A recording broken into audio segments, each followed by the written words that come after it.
Hi everyone, Luke here from the Broken Meeple, and I just want to try something a little bit different for a while. You know, I'm a board gamer through and through, and I've got this table loaded up with all sorts of board game stuff that I'm doing at the moment, but I do like other things to do with geekdom here. I do like movies, and I do like video games, and I just thought, can I do something else on the channel just as a kind of personal thing?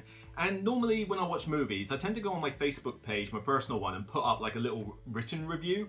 They take a while to do, not many people see them, and I just thought, you know what, maybe as a little side thing on my channel, I could just do the occasional movie review for something, and on this, like, just a kind of vlog, a vlog. No flashy effects, no nothing, just snippets of a trailer or something, and it's just me talking about a film for about 10-15 minutes.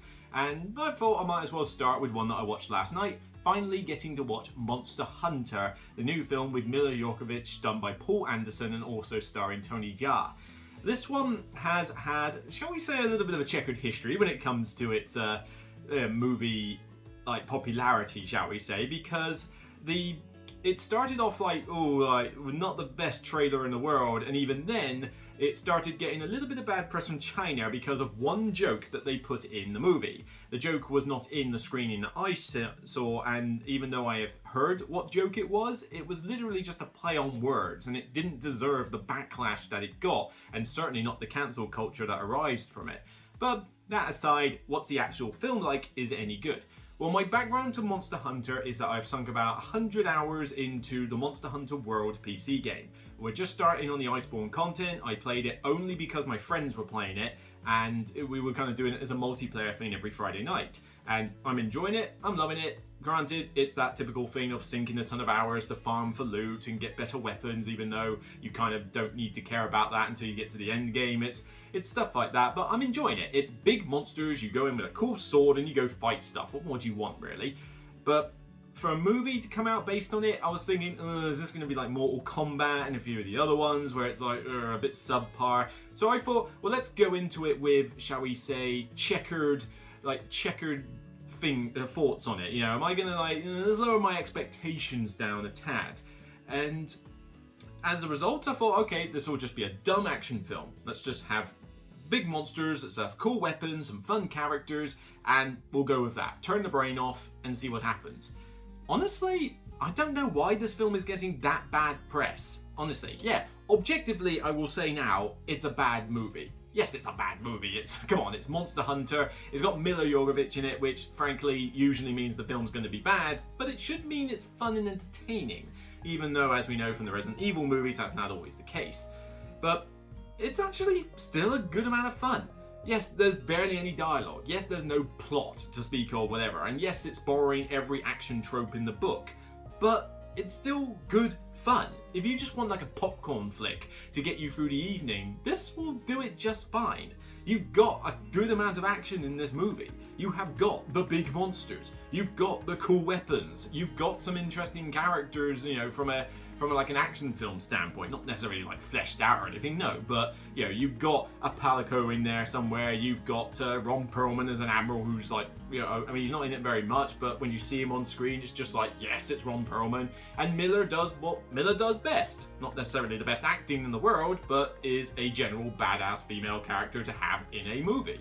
And essentially, this movie doesn't care whether you know about the plot or Monster Hunter, really, to that extent. I mean, you start off with, I'm not going to go into spoilers with these, but you start off with, you know, a bunch of people in the army, they come across the portal, boom, they're in this other world. And then everything just goes to pot at that point. But rather than bore you with things like exposition and explaining everything, like, this is how my sword turns into fire. Well, if you see the magic particles in the air, they fuse with my weapon blade. It's like, no, they don't bother you with stuff like that. You just kind of have to accept it. You're in this world. There's a massive beast here. There's also wyverns flying around in the place. There's a humanoid cat that cooks. And there's a ship that sails across the sand. Just accept it. And to be honest, I kind of miss that, really. There's a lot of that I miss from the 80s period for movies, where, particularly with fantasy and sci-fi, they just threw you into this setting, didn't have to explain every bit of it, you just got sucked in and immersed in the world. Think back to Labyrinth, you know, the classic from the 80s. How much of that fantasy world do they really explain? You start off about 5 minutes in, and then suddenly Goblin King, Labyrinth, little worm that talks to you, a guy gassing flies. It's okay, what? And you just accept that's what the world's like. Same thing with this.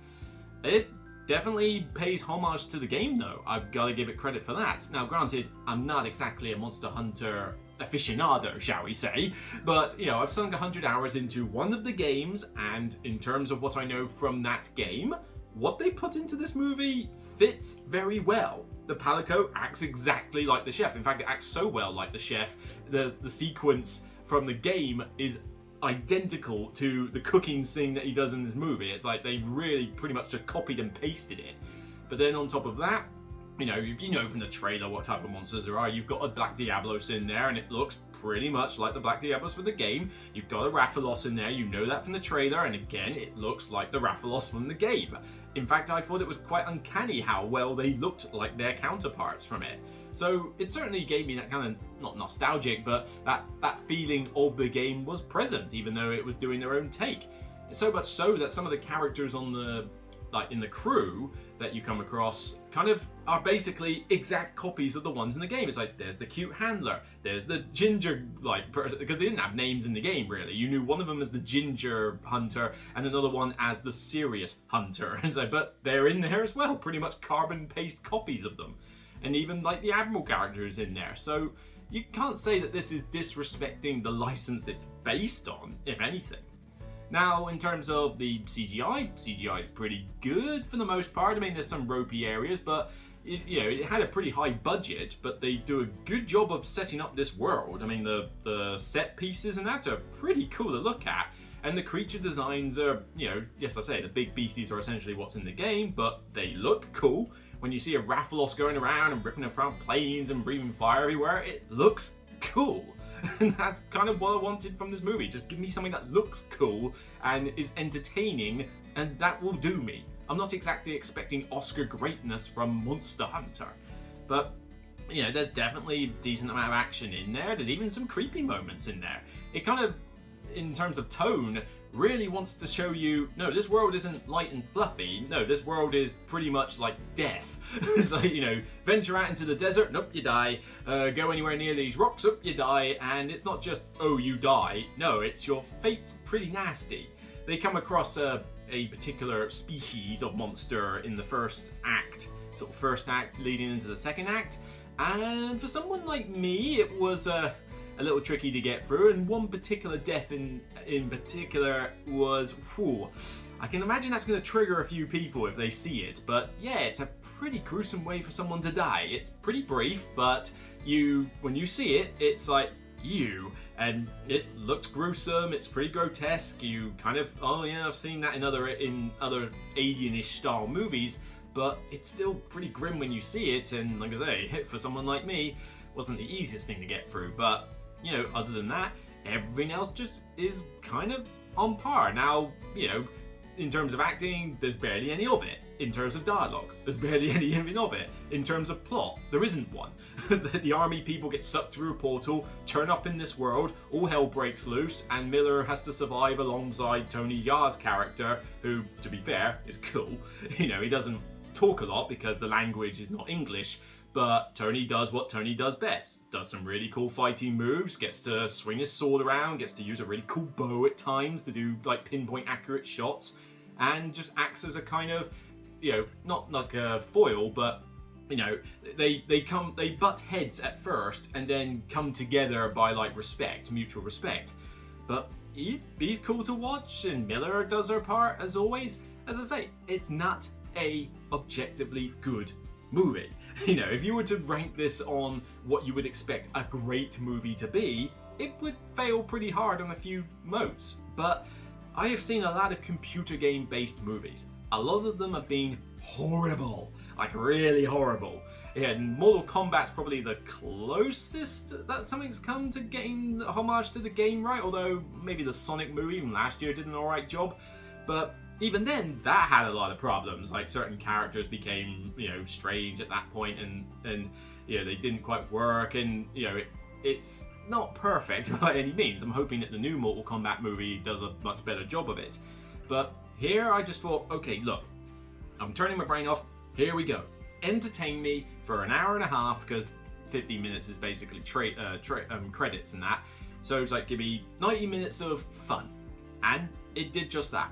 I get cool monsters, I get some fun action scenes, with army people basically just getting screwed over left, right, and center. It's like, look, face it, your guns don't do naff. And that's something I will actually stress. If you watch the trailers and you thought, oh great, this is going to be a squad of army people going up against monsters and we're going to get all these stupid scenes with them, don't worry. It throws you for a loop pretty early on in the movie, and any army bits that you get are mostly just there to say, your stuff sucks, you need these cool weapons to fight the monsters with. And as I say, the monsters themselves are really cool. I play Monster Hunter World on the PC, I'm going up against things like Rathaloses and Black Diablos and all sorts of things, and this is kind of how the game acts. You've got a cool sword, you leap up, you've got your grappling hook thing to latch onto monsters, to leap onto their backs and stab them. It's really cool. The movie does that. So if people are saying that this disrespects the license, I honestly don't know where they're coming from.